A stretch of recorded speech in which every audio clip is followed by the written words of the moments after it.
High বন্ধুরা, শুভ সকাল। তোমরা সবাই কেমন আছো? আশা করি সবাই খুব ভালো আছো। আর তোমাদের আশীর্বাদে আমিও একটু সুস্থ আছি। তো দেখো, চলে এলাম সকাল সকাল রান্না করতে।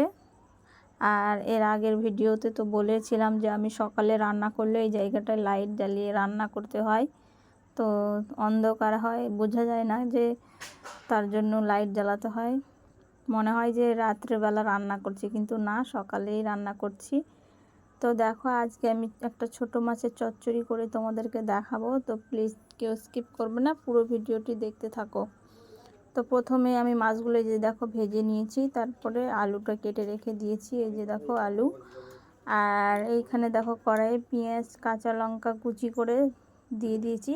আগে সর্ষে ফোড়ন দিয়েছি, তারপরে পেঁয়াজ কাঁচা লঙ্কাগুলো দেখো ভেজে নিচ্ছি। এখন দিয়ে দিলাম লবণ, দিয়ে দেব হলুদ।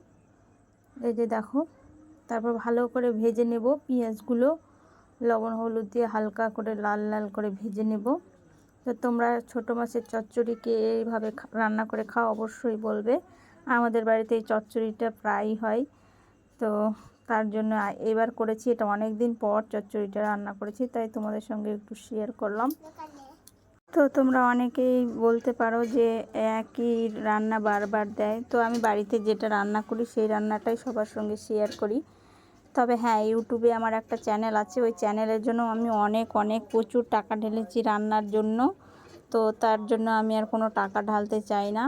তো আমি ঘরে যা রান্না করি সেটাই তোমাদের সঙ্গে শেয়ার করি। ভালো লাগলে অবশ্যই একটা লাইক কমেন্ট শেয়ার করো। আর যাদের পছন্দ হয় না আমার ভিডিও, তারা স্কিপ করে চলে যেতে পারো, কোনো অসুবিধা নেই। কারণ সবার তো সব জিনিস পছন্দ হয় না, আর একই জিনিস দেখতে কার ভালো লাগে বলো, এটা আমি মানতে বাধ্য। তো যাই হোক, দেখো পেঁয়াজগুলো ভেজে নিয়ে আলুটা ভেজে নিলাম, নিয়ে একটু জল দিয়ে দিলাম, দিয়ে ঢাকা দিয়ে দেব। তারপরে আলু সেদ্ধ হয়ে গেলে মাছটা দিয়ে একটু নেড়ে চেড়ে নামিয়ে নেব। তো দেখো, আমি ঢাকাটা দিয়ে দিব এখন। আর এই কথাটা বললাম তার জন্য সরি, যদি ভুল বলে থাকি ক্ষমা করে দিও। তবে আমি প্রচুর টাকা ঢেলেছি ইউটিউবে, আর ঢালতে চাই না। জানি না ইউটিউবে কোনো দিন কিছু হবে কি না। তো যাই হোক, সবাই ভালো থেকো, সুস্থ থেকো। আর ভিডিওটা কেমন লাগলো অবশ্যই বলবে।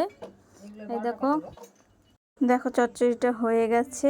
এই যে মাছগুলো আমি দিয়ে দিলাম, দিয়ে একটু নেড়ে চেড়ে হালকা একটু তেল দিয়ে নামিয়ে নেব। তো মাছগুলোর সঙ্গে একটু মশলাটা মিশবে, জন্য হালকা করে নেড়ে চেড়ে নিলাম মাছগুলো। দেখো, আর জলটা শুকিয়েই গেছে প্রায়। তো আমি চারদিকে একটু মেলে দেব আলু, মানে সবগুলো সবজি বলতে তো আলুই। যাই হোক, আমার চচ্চড়িটা হয়ে গেছে। তো চারদিকে একটু মেলে দিয়ে হালকা যে জলটা আছে গায়ে স্যাঁতস্যাঁতানি জলটা, সেই জলটা শুকানোর জন্য চারিদিকে একটু মেলে দেব। আর নিচে একটু হালকা লাগা লাগা হবে, তো সেই চচ্চড়িটা খেতে খুব টেস্টি হয়। আর দেখো আমার হয়ে গেছে, যে তেল ভাসছে, বুঝতেই পারছো হয়ে গেছে।